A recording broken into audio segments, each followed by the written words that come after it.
Welcome to 15 Minutes of Finance, where in the next 15 minutes, I'm going to get you excited about investing. Let's jump right into it. Okay, guys, we had the biggest sell-off of the year since April, basically, on Friday. Okay, 3%, 2.75, somewhere roughly around there in one day. That is a big drop. Okay, big drop. We talked about on Friday how we were buying stocks for our company or for our clients, right? We were buying equities, ETFs. We bought some treasuries in the sense since the yield does tend to, or since it did go down this weekend. So we were buying stuff on Friday. Now, a lot of people were thinking, oh, this is the beginning of the sell-off. This is the beginning of the sell-off. In fact, on the episode last week, a lot of people were commenting, and a lot, I mean like 5, right? Not a whole bunch, but people were commenting about how this doesn't qualify as a dip. Like, what are you talking about? This post isn't going to age well. Well, look, I can tell you right now, they don't know what they're talking about. Obviously, at least for today, it aged well. All right. And our theory is, our perspective, remember, you want to get your info from people who have opinions and stick to them. And you want them to have stances. Okay. Have a stance, have an opinion, stick to it, defend it. If you deal with people in the money industry, in the investment world, who live in the gray, you're going to have a hard time ever really doing well, is my opinion. And I only know that because I was in the gray with all these big firms. I was a part of a Fortune 200 company when I first started. So for the first 3 years, and then I moved to a boutique investment firm. I've seen hundreds of advisors, tens of thousands of clients. Living in the gray is what these people do best. And by these people, I mean my competitors, the other advisors managing money. We don't do that here. We stick to our guns. We have opinions. We have stances. And it's our opinion that this is a melt up. Okay. It is on the way up. One of the biggest differences between right now and 2001, the dot-com crash, the dot-com bubble, is the companies are making money. Okay. All the companies, not all, but a majority of the companies that were tech companies, internet companies in 2000, they didn't make any money. Okay, it was all a guess. It was in hopes of them making money. The companies in the AI space right now, they're making money. They have higher earnings. Okay, every metric that you could use to assess a company's value, right? Is this worth investing? They pale in comparison to, are they making money? Does the earnings increase? What is earnings seasons, right? Or what is earnings season like for these companies? Okay, there are some, right, like SoFi or even Hippo that we just talked about, like their path to profitability, it's stretched. Okay, but we look at Palantir. I mean, Palantir is making money hand over foot. They've got $5 billion in cash. They got zero debt. I mean, there's an immense amount of things that make Palantir extremely lucrative and attractive, but people are talking about their PE ratio. And I don't get it, because they're making money. These companies make money. So, all right, let me get to the term of the day because we got to talk about the news. But today's term of the day is forward PE. So I'm going to read the definition.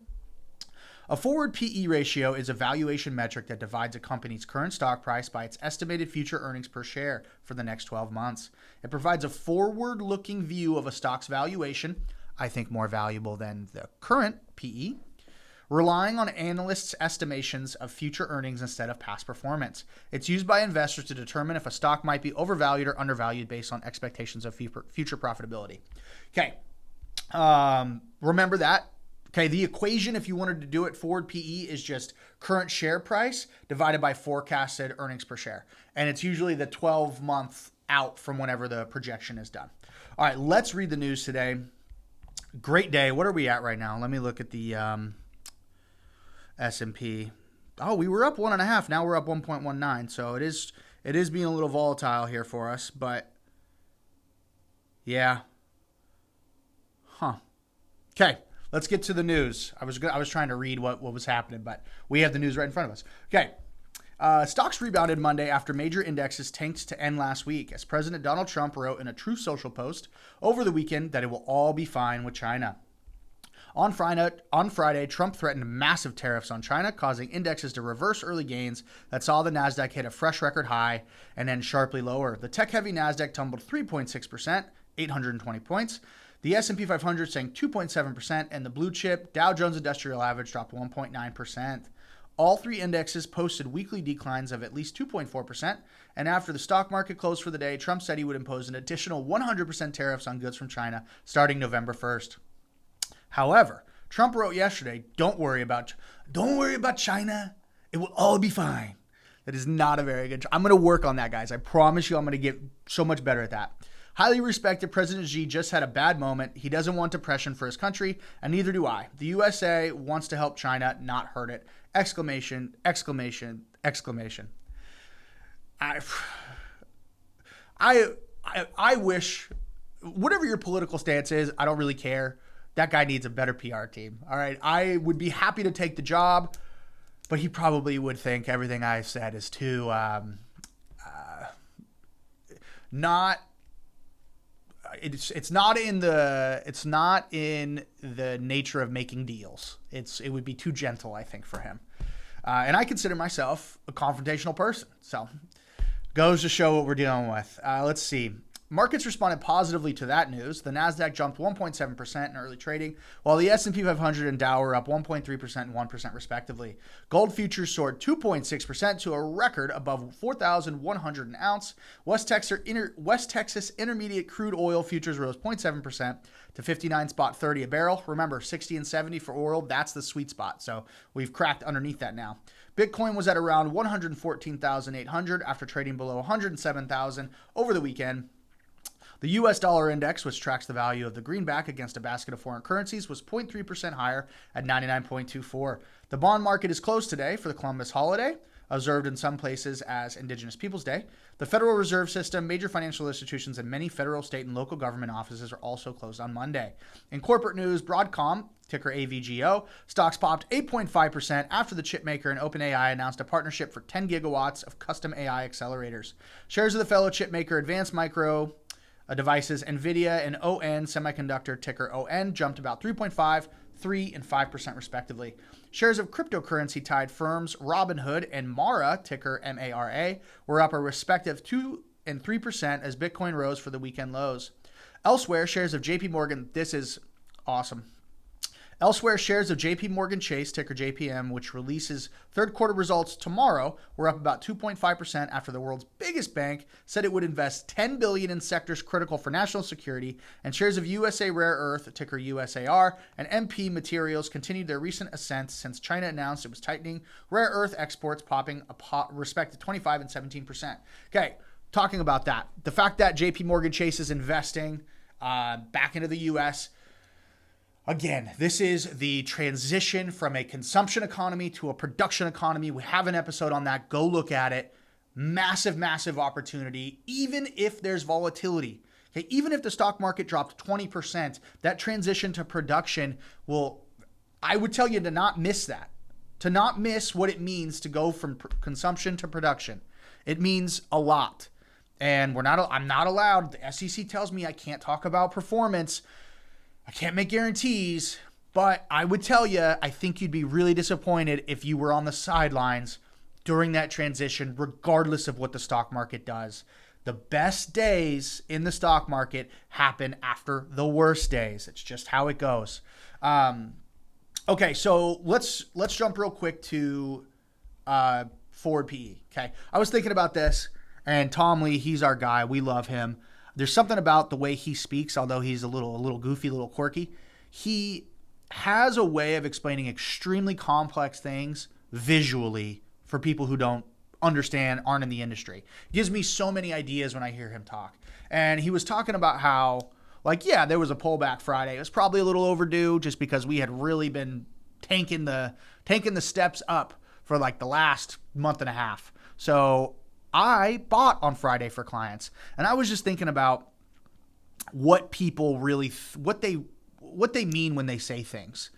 And people talk like there is going to be this massive recession. And a recession to me is not even like what happened in April. It was down 18, 19% from the tariff talk. That's not a recession. All you had to do was either hold or buy during April, and you'd be up 10 to 20%. And right now, you'd be up even more, 30%. Okay? So you would have been up 10 to 20% after about maybe a month and a half. And if you would have held till now, you'd be up north of 30%. But people have this obsession with that there's going to be this AI bubble, and I don't see it. These companies have good earnings. They have profit. Their revenue increases every single quarter. That keeps things going forward.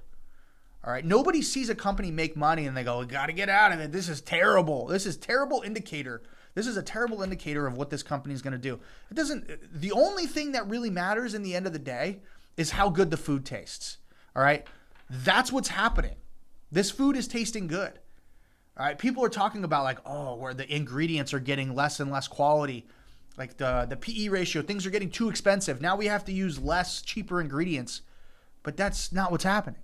The quality of the food is still coming out extremely, extremely high, right? Companies are still making a lot of money, all right? And this AI push, it's possible that the amount they're investing doesn't translate to revenue as quickly as we'd think.